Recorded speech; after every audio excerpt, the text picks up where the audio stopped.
Hey everyone, Al Fragnoli, Zach Sutty, League of Leaders. We're joined this evening by Ethan Engel.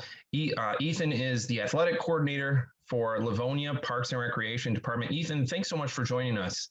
Thanks so much for having me on, guys. Looking forward to this. We've got quite a few questions lined up for you tonight. So the first one we'll start with is obviously, as I mentioned, you're currently the athletic coordinator for Livonia and their Parks and Rec department, located in southeastern Michigan. Tell us a little bit about what you have going on over there and what your role is with the organization there. Yeah, not a problem. So for those of you who don't know where Livonia is at, it's about midway between Ann Arbor and Detroit, about 20, 30 minutes from each. And we've got, where it's about 36 square miles, a little over 90,000 people. So we serve a lot of people, which is really kind of the fun part of my job. I do a lot of things outdoors, which was hugely beneficial during the pandemic this year. So I do field rentals, mainly ball diamonds and soccer fields. The picnic pavilion shelters that people will rent for like a lot of grad parties, family reunions, I'm in charge of renting those out.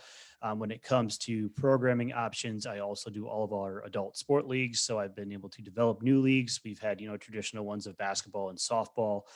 Those have run pretty strongly and have increased since I got there. But I've developed some soccer leagues coming in. And then I have some youth programming with T-ball coach pitch. I am the liaison to a lot of different youth sport organizations in and around the city. The fun part I didn't know when I really started the job was I'm in charge of our archery range in Livonia. It was something I never knew I would do, but I really enjoy it now. And then, we kind of pick around, help each other out, help cover our recreation center. So with some full-time staffing coverage. And then in the short term right now, as we had a person leave our department, I've been helping cover our front desk and manage that while the pandemic's been going on. So a lot of different things I've been doing, been able to learn a lot, experience a lot, really enjoy it. I mean, definitely keeping me busy right now. But it's something that I've really fell in love with and excited to kind of talk about today. Awesome. You mentioned, or I don't know if you mentioned it, you might have mentioned it earlier, you spent some time in college sports. If you wouldn't mind telling us about a couple of the stops you had at different universities and what you enjoyed most about those experiences in college sports. Yeah, not a problem. So I'm originally from Grand Rapids and undergrad from Central Michigan University. Fire up chips for those listening and watching here. And knew immediately I wanted to do sport management. Always grew up playing, loving the game, but wanted to get more involved in that side. Thought I wanted to do college athletics. Like that was diehard. It's what I wanted to do.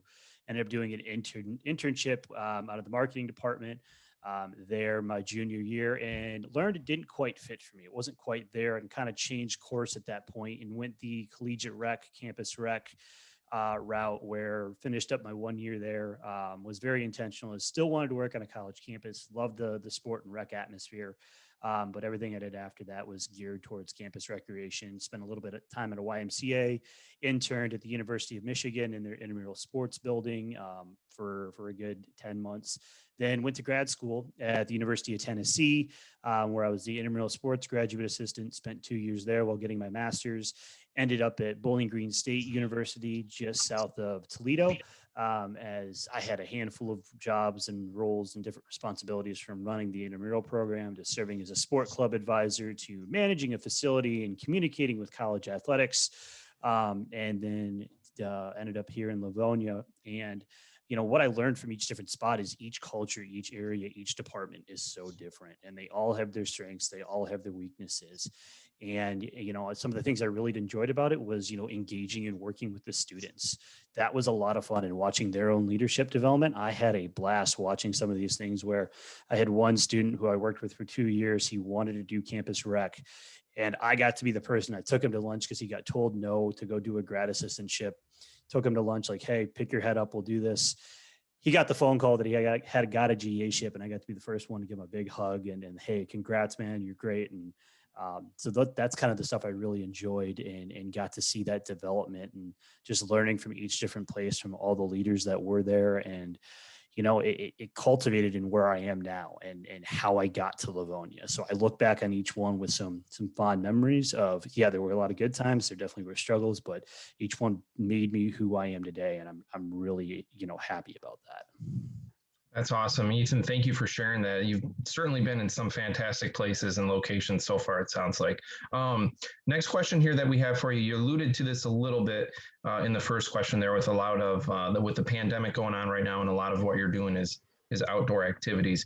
Maybe you can touch on this a little bit more though, but with COVID still going on and everything like that, what are some of the challenges that you and your team have faced over the past year, and how have you guys really worked to overcome those challenges? Oh man, that's a good question. Well, we first off, when all first started, March 13th, Friday the Fun Day. It was we closed our rec center and we just had no idea what was coming. So they sent us all home. We ended up working from home, as most people are doing, and then we had 8 of our 11 or 12 full-time staff actually got furloughed for 5 or 6 weeks, myself included. So we didn't know. They told us like, hey, we're going to furlough you, but we want you to come back. You still have a job. We just don't know when that is. So 5 or 6 weeks of kind of, fortunately I had a new house to work on. So I was good on that part. But if I didn't have that, like struggling with trying to adapt to not working 40 hours a week and figuring all that out. So when the Governor Whitmer dropped the order, I got brought back the next day and it was just all hands on deck to get stuff going. I mean, some of the challenges of just starting is, how am I doing this? What am I doing? How do I keep staff safe? Where's the line between, our responsibility as a city providing a facility versus our responsibility providing a program? And then also dealing with the fun political atmosphere behind the whole pandemic, regardless whether you're indoor or outdoor, of how do you do mask enforcement? Okay, how do you respond to someone who doesn't want to wear a mask? How do you deal with that internally where you don't take it personally time and time and time again? I mean, we've had staffing shortages. There's so much that goes into it. It constantly changes. And I know the other sport folks have dealt with that from just trying to host events. So the unknown, the uncertainty is always a challenge. But one thing that we had some fantastic leadership in our department, and they brought us back and they said, figure out how to do this safely. But you have creativity to do this at the same time. Like, this is your chance to try something new that maybe we didn't have an idea. Try something new. It's got to be outdoors, but try something new. And their goal was to just keep us busy.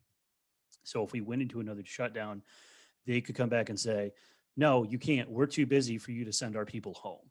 And that was a phenomenal approach. Like, at one point, I was the only person renting ball diamonds within a good 20 or 30 minutes. And you had baseball and softball teams that wanted to play. My phone never stopped ringing off the hook.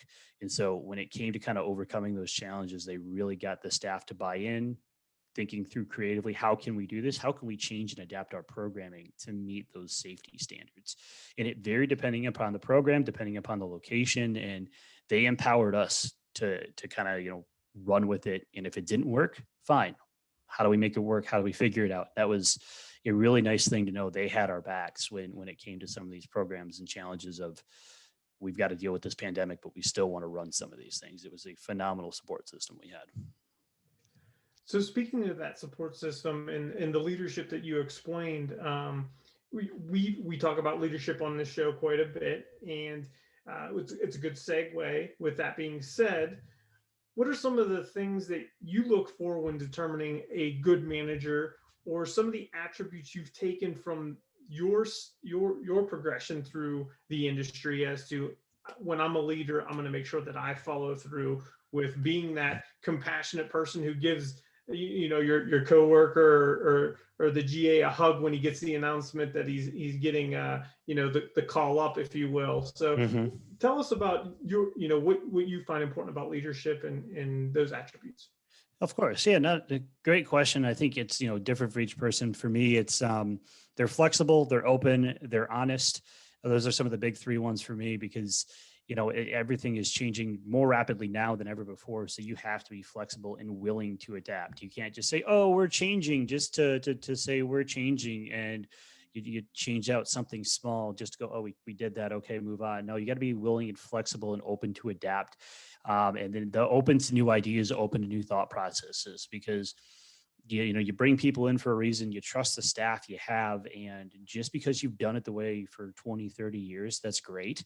But maybe that's not the best way anymore, and being able to understand that kind of concept and kind of play that middle ground of, well, we've done it this way for this long, it works this way, because what I found could work at the University of Tennessee may not work at University of Michigan, even though they're both Power 5 schools. Just like what could work at Bowling Green State didn't work at Central Michigan, even though they're both MAC schools. Like, there's two different areas. So a good boss can kind of play that middle ground of, hey, I love all your ideas, let's tamper them down a bit. And then, having that honest dialogue back and forth. If you're not being honest with whether it's your own supervisor or your subordinates, it's hard to have a good relationship. I also think they need to be able to challenge people while supporting them at the same time. Give them good, smart, achievable challenges and goals to reach. But, if they don't get it, okay, here's where you can go, here's where you grow. And I look at some of the mentors that I've been able to shadow and follow and have conversations with, and people, especially on the collegiate rec side of, these guys are, national award winners, and that's what they do. They're going to throw their staff a challenge that they feel is there. Yes, they may be pushing them a little bit, but they can still get there. And then the last thing I kind of want to hit on is, leadership is a two-way street. It goes back and forth between you and your supervisor, or you and whoever you're talking with. And I think the great ones get that and understand that fact. Whether you're a professional quarterback, you're just an entry-level student, whatever that role is, if you understand it's a two-way street, it builds that relationship where you can now have incredible conversations and great ideas and new programs and facility. All these things can come out of just simple, small conversations. And I've learned that, and I've had some incredible examples of both like direct supervisors and people that are near me that I looked at as a supervisor when it comes to certain areas. So I'm very fortunate to have, people in all the places I've been that have not only, taken that, taken me under their wing to help me out, but I know I could turn to in a pinch and say, hey, I got a question. Can I ask you this? And they would hands down do it. It was because we had that relationship back and forth. Some great stuff there. I appreciate you sharing that. Now, there are so many people that are looking to get involved and work in sports. So many people instantly think college and professional sports for their career paths. What's some advice that you would say to those who are looking to work in those leagues but are struggling to find that job? Oh, definitely. Open your mind and your network to new opportunities or other options. Like I said, I run an archery range at the city for Livonia Parks and Rec. I didn't even know they had it when I interviewed. Secondly, the only archery talent I had or even knowledge I knew was from middle school archery gym class. That's all I knew. That was it. So yes, I've had to learn and teach some of that, but I never thought, at this time in my career, I would be doing an archery range or leading that and understanding it, trying to build this thing back up. So opening your mind to new and different opportunities, you never know where that path can take you. When I made that flip from going to college athletics to collegiate rec and working in intramurals and teaching officiating, which I absolutely loved, I never thought I would leave that. I thought I was going to be a lifer like all these other people that I'd been involved with. And that's kind of what I had thought with college athletics. All right, I'm going to do all this college athletics, go get my master's, And it didn't work, and that's fine. But know your limits, know yourself, but also be prepared for, if you're going to go work in the sport and rec industry, it's not a 9-to-5 job. And don't come in expecting it to be a 9-to-5 job. There are busy seasons, there are crazy seasons, and then there's some kind of an off season where you're still busy.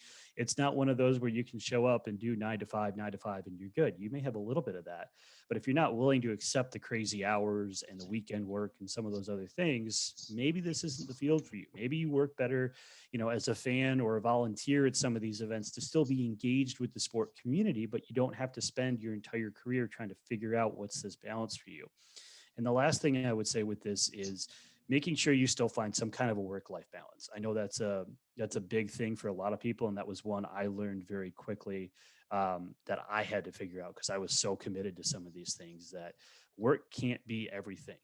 You've got to find a work-life balance, and having the supervisor, having the support around you, whether that's friends, family, job, whatever, however that works for you, you've got to find a work-life balance. So you may really want to work in the sport industry. You could be working 4 jobs to do all these different things, but is that really what you want to do? Got to know yourself and figure that out to go there. But the biggest thing I'd say is that first one is open your mind up, try new things, do different internships, take on some part-time roles. You never know where it could lead you. Awesome. That's all fantastic advice there. Thank you, Ethan, for for sharing that. We've got one last question here that we're going to ask you today. We know you're a proud Chippewa, as we said earlier. Chippewas are very proud. You got your bachelor's from Central Michigan, got your master's, as you mentioned, from the University of Tennessee. How do you think both of those schools help prepare you to have the success you have had so far in the sports world? I think the biggest thing it set me up for was a great network and incredible hands-on work experience. Like I said, I did that junior year marketing internship with CMU Athletics, and that kind of changed, like I said, changed my path. And if I didn't have that, I probably would have spent a lot of time trying to, be one of those kids in that last question, trying to find my way into college athletics and probably getting burned out and getting frustrated and dealing with some of those things.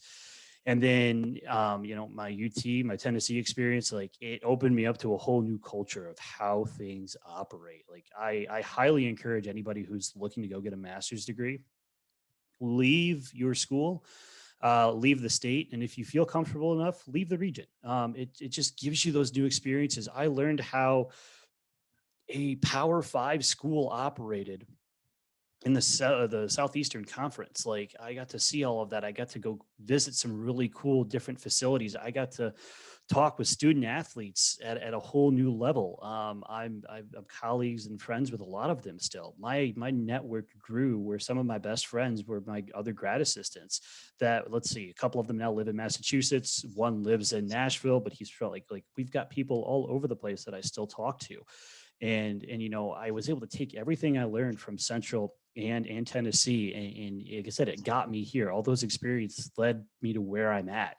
And I've been asked the question multiple times: is would you change anything about where you did? And I look back at it and I go, no, because I like where I'm at. I love what I'm doing, and they really gave me a network and experiences to fall back on.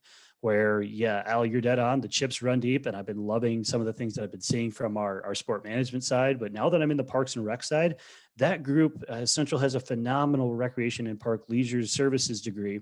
They've accepted me and just no questions asked. And I now have a whole other network of people I can bond with, talk to about, and that's all coming from our alma mater, which is absolutely fantastic. It's a fun thing to do. And so you creating that network just gives you that opportunity to grow more. And that's where it led me to, was just opportunities and options. And I'm grateful. I mean, Al, you and I were talking before about Scott George. He was the one that pushed me to go to some of these conferences, and a couple of the people in the rec department. And there's somebody, 2 or 3 people at each school I can sit here and point to and go, they're a reason why I'm where I'm at today. And I'm very lucky to have that. So that's a big reason why Central and Tennessee helped get me to where I am today. That's awesome, Ethan. I mean, you mentioned the network and building those relationships up, and Central Michigan, I know, definitely did that. And the sports industry, I think, is so special.